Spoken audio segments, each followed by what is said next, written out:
Hello दोस्तों, स्वागत है आप सभी का एक बार फिर से मेरे यूट्यूब चैनल पर। दोस्तों, आज की वीडियो में हम जानेंगे जैन धर्म और बौद्ध धर्म से संबंधित कुछ महत्वपूर्ण प्रश्नों के बारे में और देख लेते हैं इन सभी प्रश्नों को बारी बारी कर और जानते हैं ये प्रश्न कौन कौन से हैं।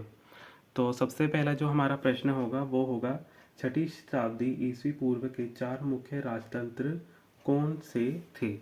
तो जो पहला प्रश्न है उसमें कहा गया है कि छठी शताब्दी ईस्वी पूर्व के जो मुख्य राजतंत्र थे वो कौन कौन से थे। तो इसका सही आंसर होगा काशी, कौशल, अंग और मगध। इसी प्रकार दूसरा जो प्रश्न है वह है, छठी शताब्दी के शक्तिशाली राजतंत्र कौन से थे। मगध जो था छठी शताब्दी का शक्तिशाली राजतंत्र था। तीसरा क्वेश्चन, अजातशत्रु किसका पुत्र था। तो अजातशत्रु बिंबिसार का पुत्र था। चौथा क्वेश्चन, अजातशत्रु की राजधानी का नाम क्या था। तो अजातशत्रु की राजधानी का नाम राजगृह था। इसी प्रकार पांचवा प्रश्न, छठी शताब्दी ईस्वी पूर्व की जो प्रयोग होने वाली भाषा थी वो कौन सी थी। तो इसका सही आंसर आएगा प्राकृत भाषा थी, जो कि छठी शताब्दी ईस्वी में प्रयोग की जाने वाली मुख्य भाषा थी। आगे है छठा प्रश्न, प्राकृत किन लोगों की भाषा थी। तो प्राकृत जो भाषा थी छठी शताब्दी की वो सामान्य लोगों की थी। इसी प्रकार गोशाल मस्किर पुत्र से संबंधित आंदोलन कौन सा था। आजीविका आंदोलन था जो गोशाल मस्करी पुत्र से संबंधित आंदोलन था। गोशाल मस्करी पुत्र को संरक्षण प्राप्त था अशोक तथा उसके उत्तराधिकारियों का। इसी प्रकार से महावीर का आरंभिक नाम क्या था। तो महावीर जी का जो आरंभिक नाम था वो था वर्धमान। आगे है, महावीर का संबंध किस कबीले से था। तो महावीर जी का संबंध जंत्रिका कबीले से था। आगे है, जैन मत में निर्वाण से तात्पर्य क्या है। तो जैन धर्म में निर्वाण से तात्पर्य अवागमन के चक्कर से मुक्ति से है। इसी प्रकार पूर्वी भारत में जैन मत को संरक्षण किस किस शासक का प्राप्त था।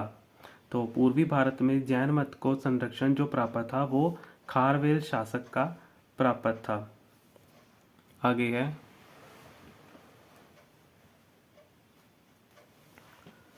गुजरात के किस वंश ने जैन मत को संरक्षण दिया।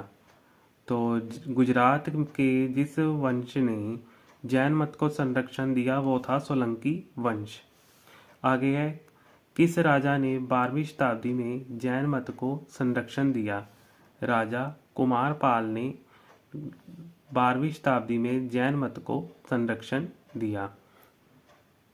आगे है, आज जैन धर्म को मानने वाले 3 राज्य कौन से हैं। गुजरात, राजस्थान और कर्नाटक जो हैं आज जो जैन धर्म को मानने वाले 3 राज्य माने गए हैं। सबसे प्रभावशाली जैन मंदिरों के 2 स्थान कौन से हैं। राजस्थान जहाँ पर माउंट आबू है, मैसूर श्रवण बेलगोला जहाँ पर स्थित है, जो कि जैन धर्म के 2 महत्वपूर्ण मंदिर या प्रभावशाली मंदिर माने गए हैं। त्रिपिटक के नाम क्या थे। तो त्रिपिटक के जो नाम थे वह था विनय पिटक, सूत पिटक और अभिधम पिटक, जो त्रिपिटक के नाम थे। त्रिपिटक किस भाषा में लिखे गए थे।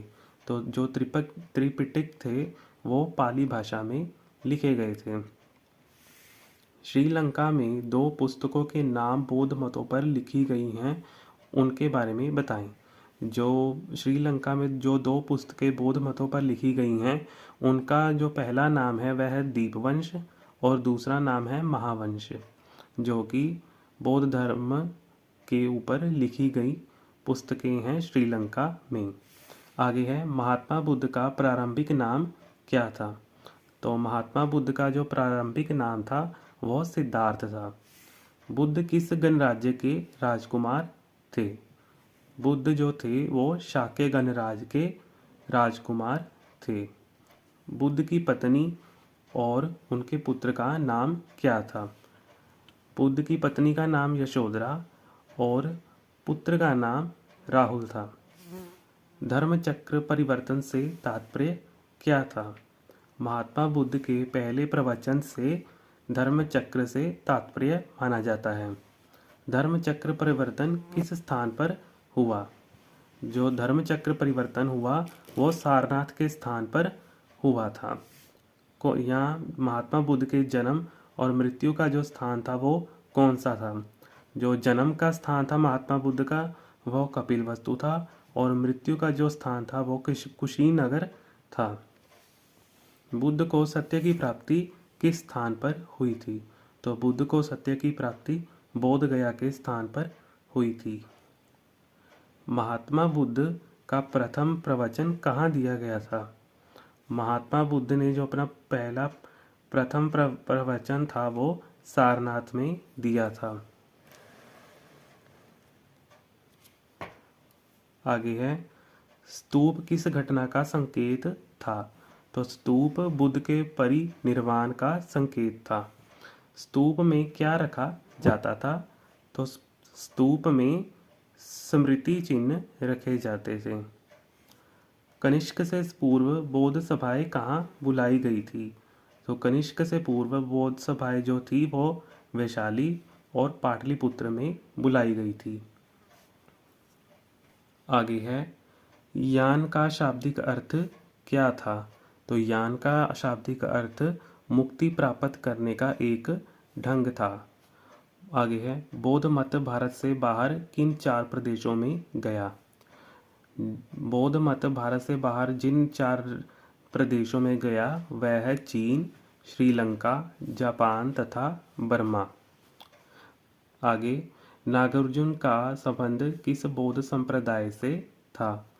तो नागार्जुन का संबंध जिस बौद्ध संप्रदाय से था वो था महायान संप्रदाय। आगे है, नागार्जुन का किस यूनानी से बौद्ध धर्म पर वाद विवाद हुआ था? तो नागार्जुन का मिनाडर यूनानी से बौद्ध धर्म पर वाद विवाद हुआ था। बौद्धिस्त्व के साथ जुड़े संप्रदाय का नाम क्या था जो विचारों से जुड़ा हुआ था? महायान बौद्धिस्त्व के साथ जुड़े संप्रदाय का नाम था जो उनके विचारों से जुड़ा हुआ था। तो उम्मीद करता हूँ कि दोस्तों आप सभी को आज की मेरी ये बनाई हुई वीडियो पसंद आई होगी। अगर वीडियो पसंद आई तो लाइक कीजिए, कमेंट कीजिए और सब्सक्राइब कीजिए। अभी के लिए मुझे दीजिए इजाज़त। धन्यवाद।